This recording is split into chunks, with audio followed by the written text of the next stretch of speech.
Hello दोस्तों, मैं आकाश गर्ग आज इस वीडियो में आप सभी को LIC के न्यू एंडोमेंट प्लान के बारे में बताने वाला हूं, जिसका प्लान नंबर है 914। तो आइए सबसे पहले जान लेते हैं कौन कौन इस पॉलिसी को ले सकते हैं।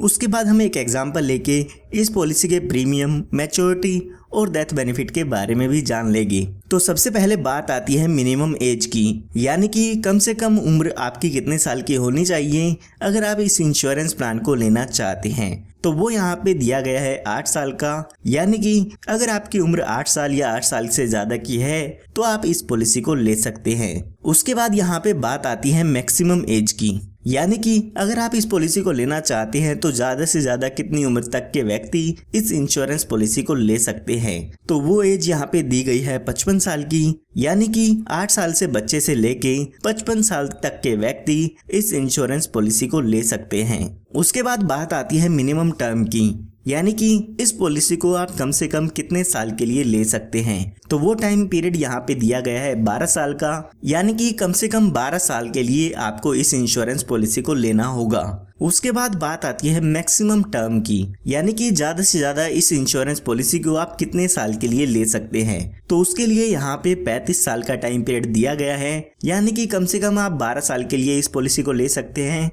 और ज़्यादा से ज़्यादा 35 साल के लिए इस इंश्योरेंस पॉलिसी को ले सकते हैं। इसके बीच में आप कोई भी टर्म चूज कर सकते हैं, जैसे कि 13 साल, 14 साल, 15 साल, 20 साल, 21 साल, जो भी आपको सही लगती है उसके हिसाब से आप पॉलिसी टर्म यहाँ पे ले सकते हैं। उसके बाद बात आती है मिनिमम सम एश्योर्ड की, यानी कि कम से कम बीमा आप इसमें कितने रुपए का ले सकते हैं। इसका मतलब ये नहीं है कि आपको इतना अमाउंट पे करना होगा। इसके बेसिस पे जो भी आपका इंश्योरेंस प्रीमियम है, मैच्योरिटी बेनिफिट है, वो सब कैलकुलेट किए जाते हैं। तो यहाँ पर मिनिमम सम एश्योर्ड है 1 लाख रुपए का। उसके बाद बात आती है मैक्सिमम सम एश्योर्ड की, यानी कि ज्यादा से ज्यादा बीमा आप इसमें कितने रुपए का ले सकते हैं। तो उसके लिए यहाँ पे कोई भी लिमिट नहीं दी गई है, ये आपकी इनकम पे डिपेंड करता है कि ज्यादा से ज्यादा इंश्योरेंस आप इसमें कितना ले सकते हैं। आपकी इनकम प्रूफ के अकॉर्डिंग यहाँ पे LIC आपको इंश्योरेंस देती है। आइए अब एक एग्जांपल लेके समझते हैं कि ये पूरा इंश्योरेंस प्लान कैसे काम करता है। तो एग्जांपल समझने के लिए मान लेते हैं जो आपकी उम्र है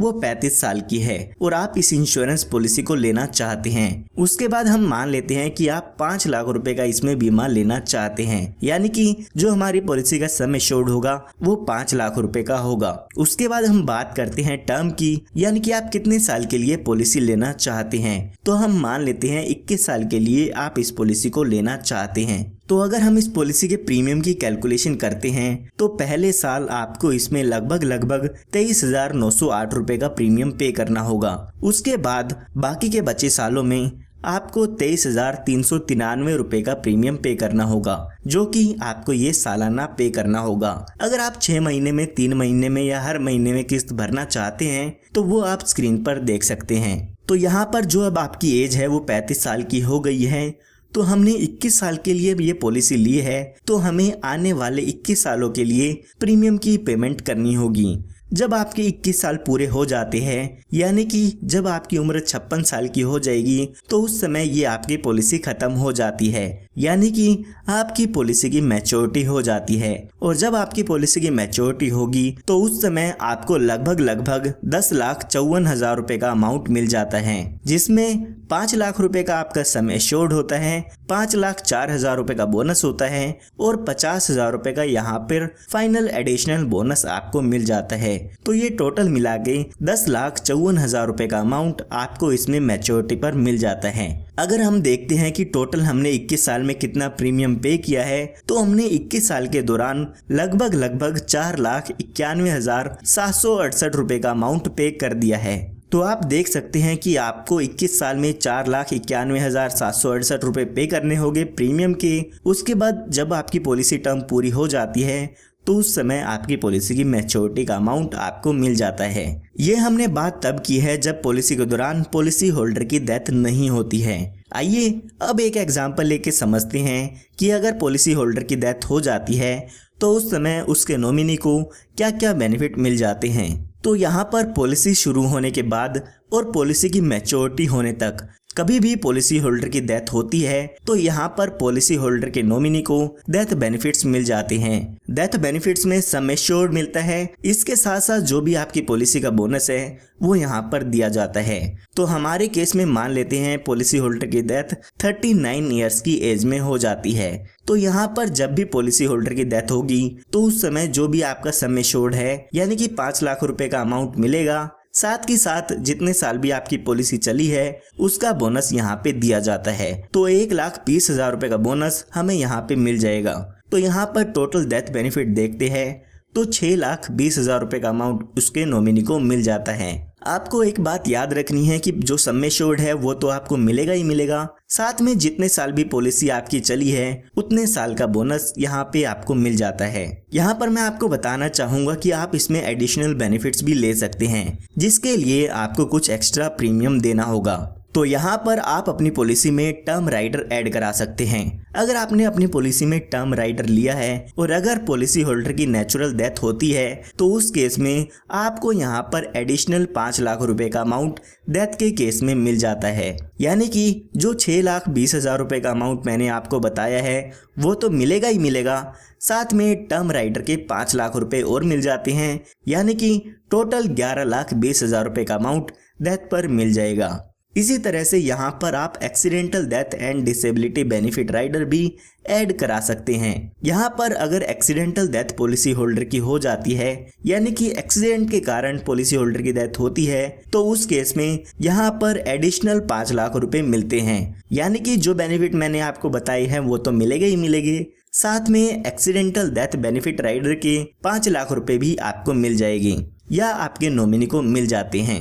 तो अगर आप ये बेनिफिट्स अपनी पॉलिसी में ऐड कराना चाहते हैं तो आप ये बेनिफिट्स ऐड करा सकते हैं। उसके बाद LIC ने यहाँ पर आपको एक बेनिफिट और दिया है, वो है सेटलमेंट ऑप्शन का। LIC यहाँ पर आपको कहती है कि आपका जो भी मैच्योरिटी का अमाउंट है यानी कि जो भी आपको पॉलिसी खत्म होने पर अमाउंट मिलना होता है उसको आप हमसे इंस्टॉलमेंट में ले सकते हैं। उस अमाउंट को आप 5, 10 या 15 साल के इंस्टॉलमेंट में हमसे ले सकते हैं। जो भी इंस्टॉलमेंट का अमाउंट होगा उस पे LIC आपको इंटरेस्ट भी देती है।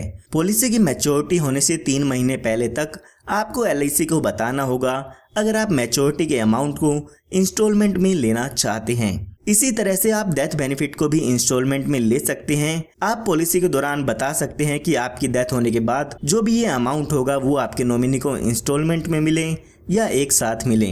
अगर आप इस ऑप्शन को लेना चाहते हैं तो ले सकते हैं, वरना आप अपने पैसे को एक साथ भी ले सकते हैं। उसके बाद यहाँ पे आपको कुछ और बेनिफिट मिल जाते हैं इस पॉलिसी में। तो आइए बात करते हैं इसके अदर बेनिफिट्स की कि इसमें आपको कौन कौन से और बेनिफिट मिल जाते हैं। तो यहाँ पर आप अपनी पॉलिसी में एडिशनल बेनिफिट्स ले सकते हैं जिसे हम राइडर्स कहते हैं। तो आप अपनी पॉलिसी में टर्म राइडर ले सकते हैं, accidental death and disability benefit rider ले सकते हैं या फिर आप एक्सीडेंटल बेनिफिट राइडर ले सकते हैं। इसी के साथ साथ यहाँ पे आप क्रिटिकल इलनेस राइडर भी ले सकते हैं। अगर आप बच्चे के नाम पर ये इंश्योरेंस पॉलिसी ले रहे हैं तो आप अपनी पॉलिसी में प्रीमियम वेवर बेनिफिट राइडर ले सकते हैं। कई बार ऐसा होता है कि बच्चे के फादर के साथ कोई दुर्घटना हो जाती है तो उस केस में बच्चे को वहां पर पॉलिसी का प्रीमियम पे नहीं करना होता है। उसके बाद यहाँ पे आपको लोन की सुविधा भी मिल जाती है।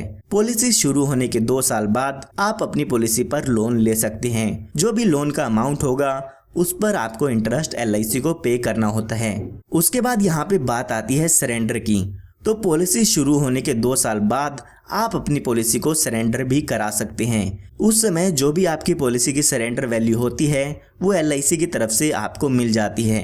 अगर आप 2 साल से पहले अपनी पॉलिसी को सरेंडर कराते हैं तो उस समय आपको कोई भी पैसा वापस आपका नहीं मिलता है। उसके बाद यहाँ पे बात आती है मोड ऑफ पेमेंट की, यानी कि आप यहाँ पे अपनी पॉलिसी का प्रीमियम 1 साल में भी भर सकते हैं, 6 महीने में भी भर सकते हैं, 3 महीने या हर महीने भी आप अपनी पॉलिसी का प्रीमियम भर सकते हैं। तो LIC ने यहाँ पर आपको 4 मोड ऑफ पेमेंट दिए हैं। जो भी आप मोड ऑफ पेमेंट यहाँ पर चूज करना चाहते हैं वो यहाँ पर ले सकते हैं। उसके बाद यहाँ पे LIC आपको ग्रेस टाइम पीरियड भी देती है, यानी कि अगर आप अपनी पॉलिसी की पेमेंट ड्यू डेट पर नहीं पे कर पाते हैं तो LIC यहाँ पर आपको कुछ एक्स्ट्रा दिन देती है जिसमें आप अपनी पॉलिसी का प्रीमियम भर सकते हैं।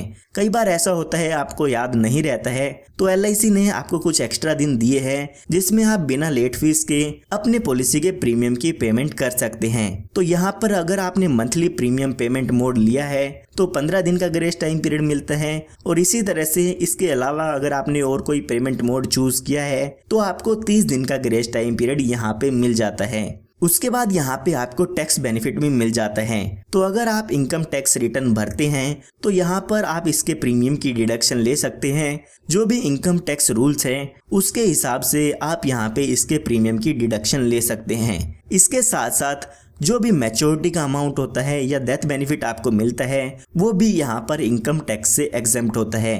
इनकम टैक्स के सेक्शन 1010D में यहाँ पर आपको एग्जेम्प्ट कर दिया गया है, यानी कि आपको मैच्योरिटी और डेथ के क्लेम पर कोई भी टैक्स नहीं देना होगा। उसके बाद यहाँ पे बात आती है रिवाइवल की।